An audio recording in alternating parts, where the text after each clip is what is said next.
Hey guys, today in the Super Chef garage, I'm going to be doing a little work on my Subaru Outback transmission. I've got the Subi here in the garage. Went ahead and pulled the transmission out already. Hopefully you get to see this fairly well.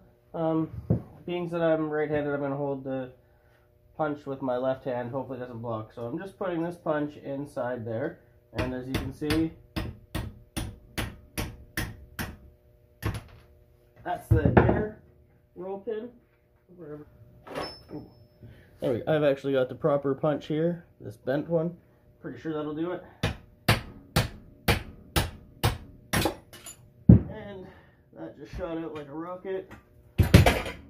Oh, there it is. So there's the larger. Where the fuck are you? There's a larger one there.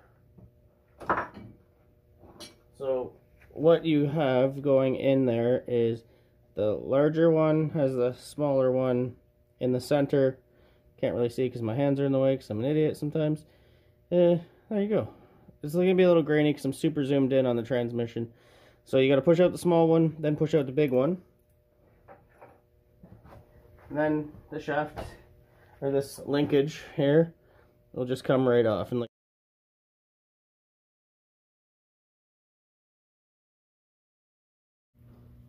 right, in order to get the tail shaft housing, I think that's what it's called, off, you're going to have to undo these 14mm bolts. There's 1, 2, 3, 4, 5, 6, 7, 8, I think 8 of them there, and then probably these two here for the, I think that's your exhaust mount. Possibly have to get those two off too. So I'm just being lazy, and I've got a oil drain pen at the bottom here to catch any residual oil left in the transmission. Those two bolts were 12mm.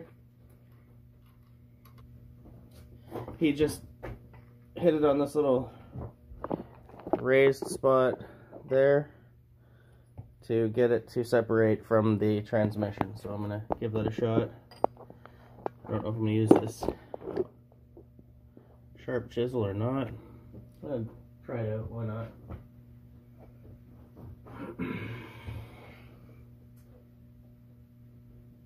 Oh, damn it.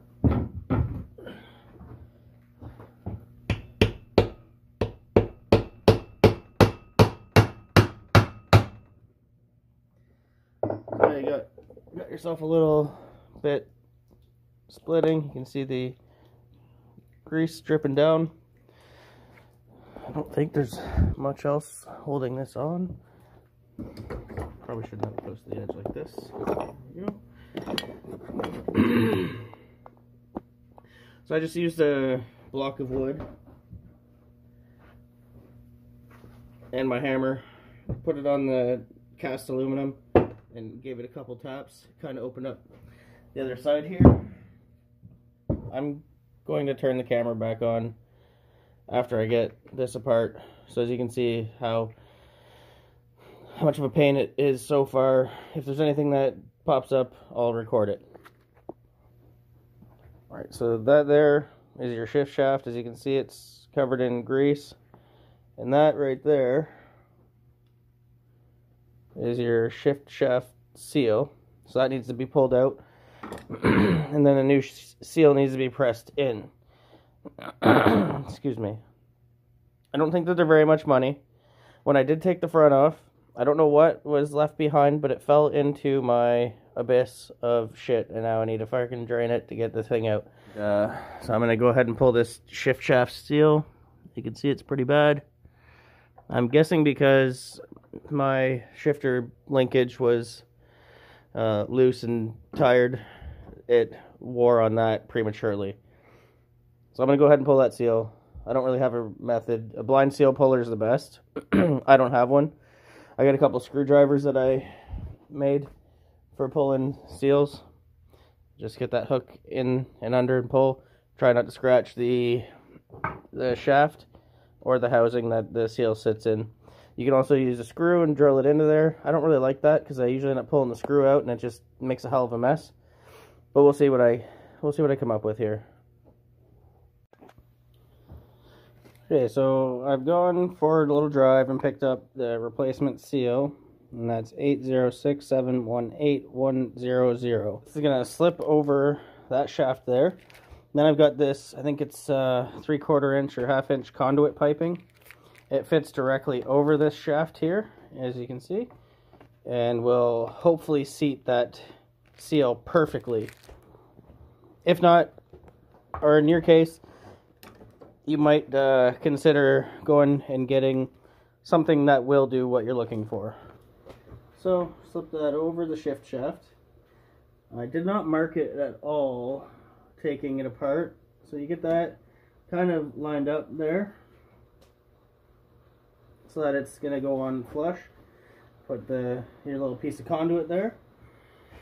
And then find your missing hammer. Ah, there it is. This one's a little overkill. I'm just going to tap it nicely. Okay.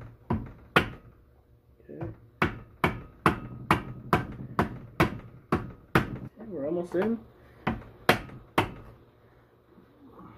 Well, no. I do say. That's pretty good. I'm just going to give it a little tap on top. And maybe just a little tap to the right. And that looks beautiful. Tight. Shouldn't leak, hopefully not. So you can have a little look at the work there. There. Come on. God dang it. Let's see. So there you have it. Shift shaft is installed now. Pretty simple, really. A blind seal puller would help you get that off. And like I said, the conduit piping, that actually worked pretty well. I used my miter saw to cut this perfectly flat so that it would put the seal in entirely correctly. The front half of the transmission there, or the tail shaft housing, is right there. There is a washer that fell off, and I put it back on. It goes on this, I'm not going to try and bullshit. I don't know what it's called, but it goes on that shaft. Then that'll all go back together, and put it all back together and reinstall this transmission, and then hope and pray that it works without leaking. So that's pretty well it. I'm going to sign off now, and thanks for watching. Don't forget to hit the like and the subscribe button and the notifications for future content. I'm not sure really what's going to be going on recently. I've had a little bit of a change at work. So I will continue to work on the Supra and the Subaru, Kia, and the MR2 all the time, but it's just not going to go where I want it to this winter, I don't think. But thanks for watching again, and see you soon.